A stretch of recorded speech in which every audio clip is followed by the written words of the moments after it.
069194 ဦးစီည1841ကျော်လာချင်းခင်ဗျားတို့ပြောမှာတော့ဦးစီညခင်ဗျားဒီမှာတွေ့လားကျော်လက်နဲ့တော့မကင်တော့စိတ်ဆူရုံလဲဆိုင်အောင်သေးကျော်ထဲမှာတော့ဒီထဲမှာကျော်မီးဖို့တဲ့ထဲမှာခင်ဗျားတို့အမှန်တိုင်းဝန်ခံဒေါက်တာရဲနိုင်နေရရဲဌာနနော်ကျော်ထဲတော့မှာခင်ဗျားတို့ထဲတော့မှာခင်ဗျားတို့တရုတ်တွေပြန်တော့မှာသိလားလာပြီးတော့ဘူးသွားလာမလုံးနဲ့စစ်ပွဲရတွေ့တော့လားကျန်းတယ်နော်ခင်ဗျားတို့ကြော်ပြောရပါပြီကျော်ထဲမှာဒီမှာဒီထဲလိုက်ပြီဒီကောင်ထဲဖို့ပဲကျန်တယ်နော်ဒီကောင်စစ်ရမှာအောင်သေးစိတ်ဆူရောင်လဲဆိုင်တော့ရဲနိုင်နေရရဲထလာနေရခင်ဗျားထားလိုက်ကျော်ဒီမှာထဲမှာအများကြီး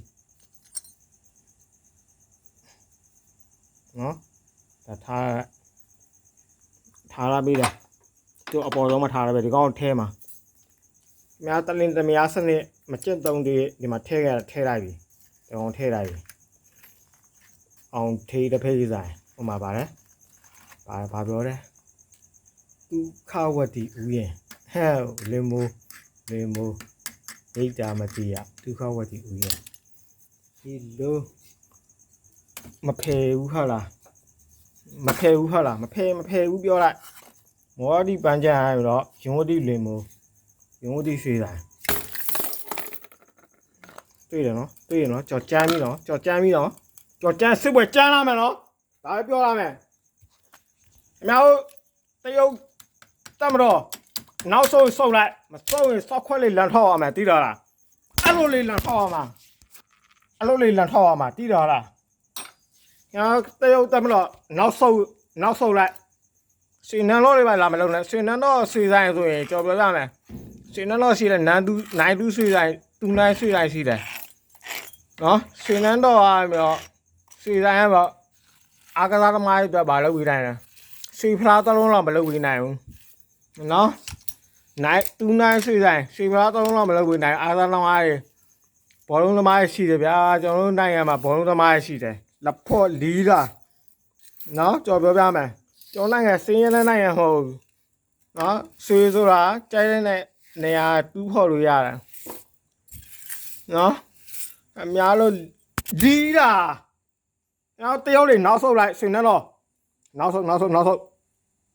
တ်လို့ပြောတယ်နော်ဘာဖြစ်လို့ဆုတ်လို့ပြောလဲဆိုတော့ကျွန်တော်ရွှေနဲ့တော့ရွှေဆိုင်တူးနိုင်ရွှေဆိုင်လက်ထပ်လိုက်ရွှေဖလားတစ်လုံးအယောက်9ယောက်ဝိုင်းရလိုက်အဲရွှေဖလားတစ်လုံး9ယောက်အစိုးရရုံးကိစ္စတွေပါ9ယောက်ကြော်ဟန်လီးပဲပေါ့ကြော်ဟန်ဘာလို့တိုက်စီစမားခင်ဗျားကဘာဖလားတို့ရွှေဖလားတို့နာမှာမတရားမလူတယ်ဟန်ပါတယ်ဟာခင်ဗျားလီးပဲပေါ့ပညာရေးอ่ะနော်တရုတ်ကလီးပဲပေါ့ဒီမှာကြော်ပြောတာကြော်ရီကျူလိုက်ပြီနော်တရုတ်တကောင်ကြံနေတယ်ဒီမှာတွေ့လား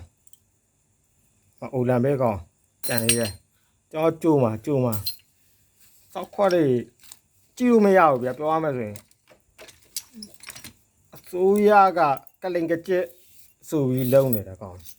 ကြက်တန်ဆိုတာကတလင်တမယားစနစ်1000တန်းပဲထုတ်တယ်တမယားရဲ့သူလီစပတ်မျိုးစုမျိုးဘောင်ဆက်ကျုံခံဖို့တော့လောက်တာကြက်တန်ဆိုရင်30တန်းကျောင်း100တန်းထွက်လာတဲ့နေ့မှာကျောင်းစာမတရားတော့ကျောင်းမှာသိလားသဘောပေါက်လား100တန်းထွက်လာတဲ့နေ့မှာကျောင်းစာမတရားတော့ကျောင်းမှာအမ6ကျောင်းမှာနော်ဒီကောင်လေးလက်ဖို့ကောင်လေးတရားကောင်ဒီကောင်လည်းလက်ဖို့ပဲပြောမယ်ကျောင်းစာမတင်ရတော့တကြက်နဲ့ထုတ်လာတယ်အခု1000နဲ့ထုတ်လာတယ်ပူပြီးဝေးသွားပြီစာမတင်ရတော့ဒီမှာတလင်းစမယားစနစ်ကဥတညဖင်ရတယ်လေ1000တန်းလေ1000တန်းလေထောင်းတန်းလေထုတ်လို့လေဖင်ရတယ်လေတလင်းတမယားစနစ်သွားလေဖင်ရတယ်လေဖင်ရပြီးလီးမွေးရရင်တော့အကောင်တွေပေါက်လာတာသိလား